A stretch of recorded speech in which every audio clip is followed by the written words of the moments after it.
this, don't you? Yeah. Keeps me out of trouble. Have you ever imagined that the person who always seems to have the answer for everything might actually be carrying questions he never dares to speak? On screen, Tom Silva from this old house is the very definition of calm. A warm smile, steady hands, and a soft voice that makes everything feel possible. Every complicated project looks like a puzzle he patiently puts back together. But behind those neat joints and perfect cuts, there are pieces of his life that no screw can hold together. There are rooms the camera never enters, rooms filled with silence, longing, and pain never meant for display. Tonight, we won't just talk about the houses he rescued, but about the inner foundation he had to rebuild when life's storms came crashing in. We'll journey through his harsh childhood winters in Massachusetts, the rituals of work that shaped his character, the long road to television, and the quiet moments that taught him how to endure. Before we dive in, don't forget to press like to support this channel, share so more people can learn from his story, and subscribe so you won't miss more human stories behind public figures. Ready? Take a deep breath. Let's step into the workshop of time with Tom Silva. In Massachusetts, winter can carve frost on windows and send people hurrying home. That's where young Tom learned that a home isn't just walls and a roof, it's the warmth people fight to create inside.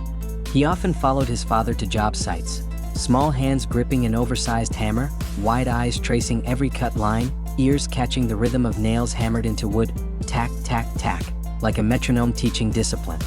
His father wasn't a man of speeches, but his advice stuck harder than fresh paint. If you want something to last, Tom, build it with your heart. Never rush, never cheat. In their simple workshop, walls smelling of pine and glue, Tom learned to read with like a map, swirling grains, stubborn knots, and direction lines that revealed strength. From holding a tape measure to smoothing shavings, he discovered precision wasn't about fancy tools but about respecting the process. While other kids went home with clean hands, Tom carried glue on his palms and splinters in his sweater, and a quiet pride, like a nail hidden deep inside, unseen but bearing weight. As he grew older, Tom's first jobs looked trivial. Doors that jammed, drawers that stuck, bookshelves leaning just slightly off. In each of those tiny jobs, he treated the house as if it were his own. If a hinge squeaked, he didn't just replace it. He asked why the door sagged, why moisture had crept into the corner.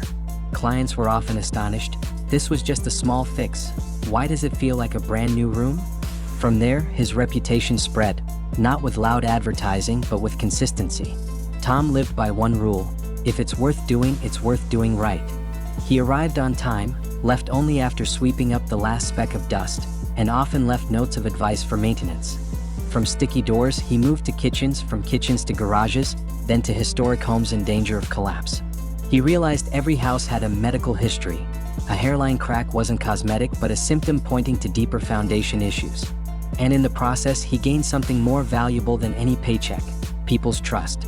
Producers of this old house heard Tom's name not from billboards but from unsolicited praise. Other contractors calling him meticulous, homeowners calling him patient. At first, he appeared only as a behind-the-scenes expert. The camera might catch his back while he checked a level. But once he spoke on camera, the way he explained things made technical jargon feel like kitchen table conversation. He didn't flaunt expertise, he invited people into understanding.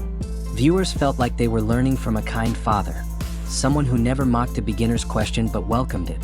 From short segments, his presence grew until he became a permanent member of the team.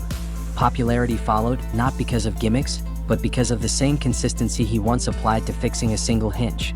Yet the national stage was also a trial. Studio lights never blinked, schedules stacked endlessly. And here his authenticity was tested.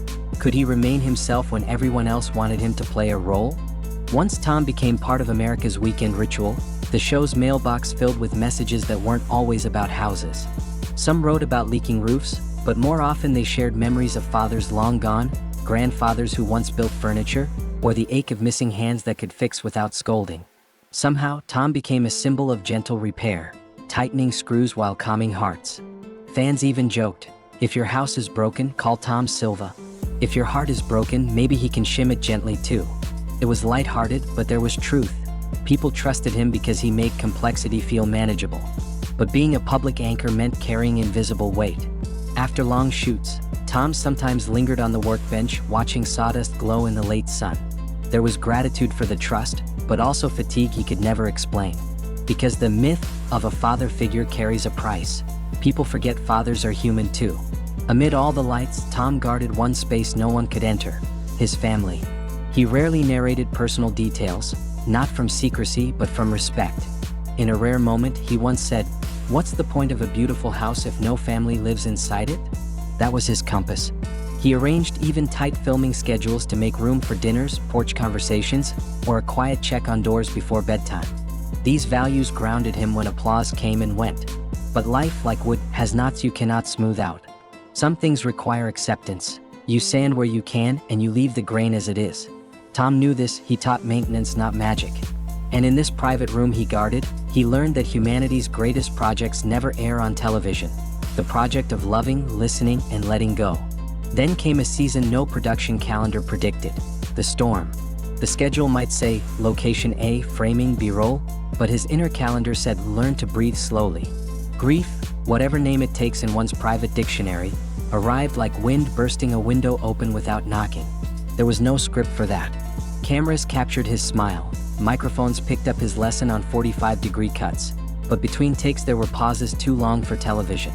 Crew members quietly placed coffee cups beside him. They knew some bolts were being tightened not on door frames but in his chest.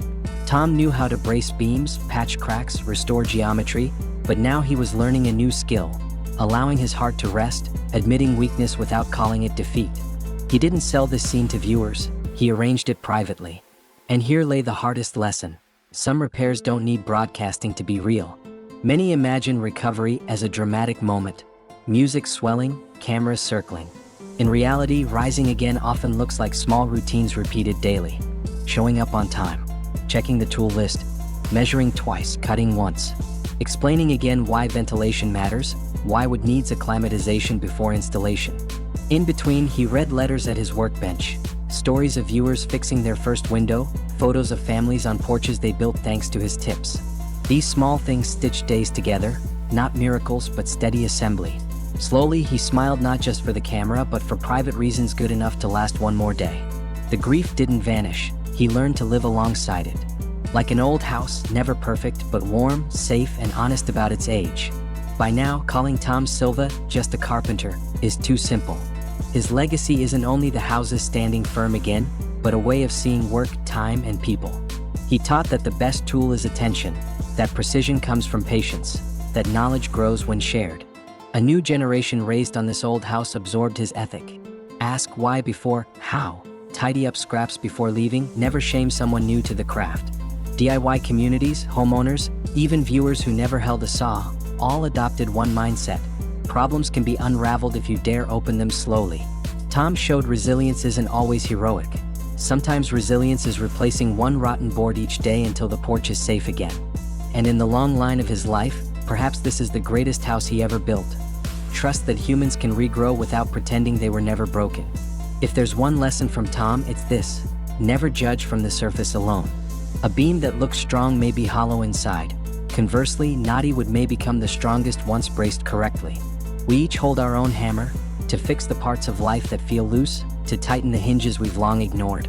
When you close this video, maybe you'll shut your door a little more gently, face cracks in your walls with more patience, and treat yourself with more kindness. Because like old houses, we aren't meant to be flawless. We're meant to be cared for. Thank you for staying with this journey.